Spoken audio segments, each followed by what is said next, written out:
They say not all churches are built for salvation, some are built for something else, something that feeds on the living God in the bustling heart of Oyan, a town known for its loud markets and restless youth. There stood a church that glittered like gold when the sun touched its roof. Its doors were always open, its music was always loud, and its pastor, a young, handsome man whose smile could quiet a storm. People said his sermons were powerful enough to make sinners weep and unbelievers kneel, but there was something strange. Only one type of person ever seemed welcome within those walls, only the beautiful, the glamorous, the baddies. No elders, no children, no men, no plain or quiet soul seeking God, just women, well dressed, carefully selected, adored, displayed.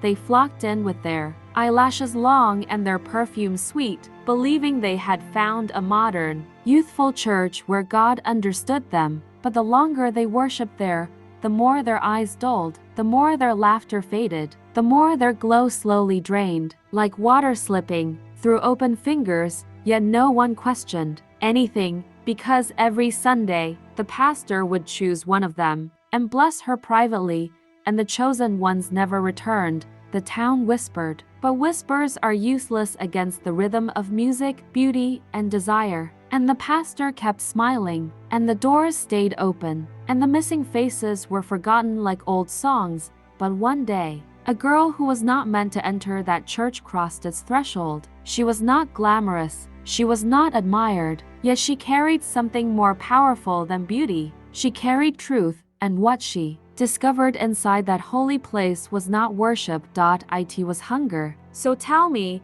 if a church feeds on its congregation, what exactly is being worshipped at the altar? Oyan was not always the kind of town that chased glitter. Once, it was a place of woven mats and quiet evenings, where elders sat beneath the old baobab tree telling stories of spirits that watched over the land. Life moved slowly there, like a calm river unwilling to rush. Mothers sold roasted corn by the roadside, children played with carved wooden toys, and laughter filled the marketplace louder than bargaining. The people of Oyan believed in work, in respect, and in the unseen forces that shaped life. But time changes, even the places that try to stay still. When the younger generation returned from the cities with new music beating in their chests and clothes that announced themselves, the town shifted. Concrete replaced clay, shouting replaced quiet, and the elders' warnings about spirits began to sound like old songs everyone had stopped listening to.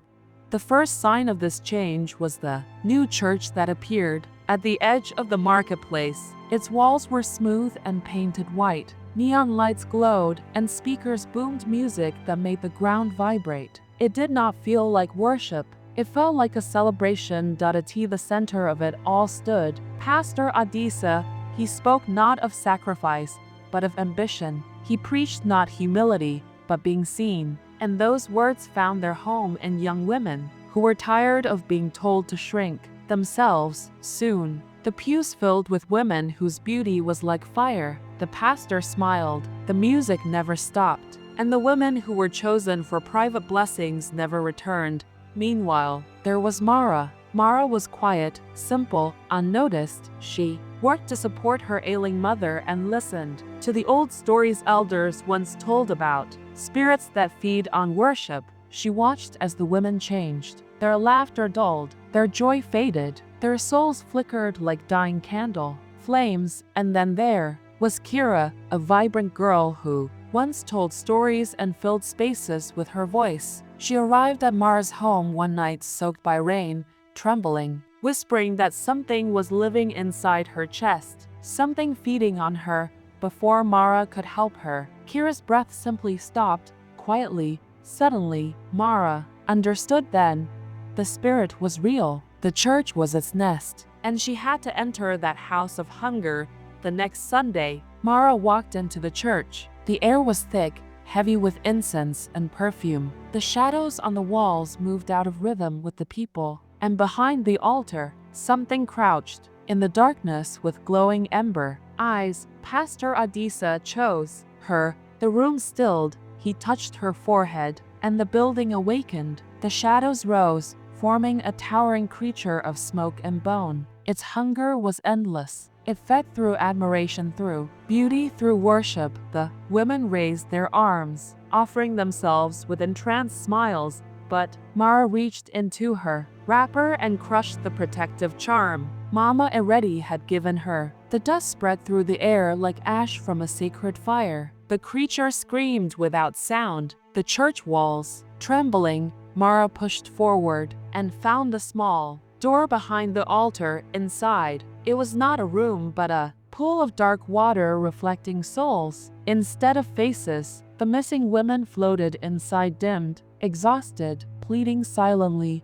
Mara placed her hand into the water. Light exploded. When it faded, the creature was gone. The pastor had withered into a frail old man, emptied of power. The women were free but hollow, as if waking from a long dream, and Mara now carried the spirit. Its hunger lived in her eyes like embers waiting for wind. The church fell silent. The town mourned the lost. The old songs returned, and beauty was no longer worshipped like a god. The elders reminded everyone, a thing that is worshipped becomes powerful. A thing that is admired becomes fed.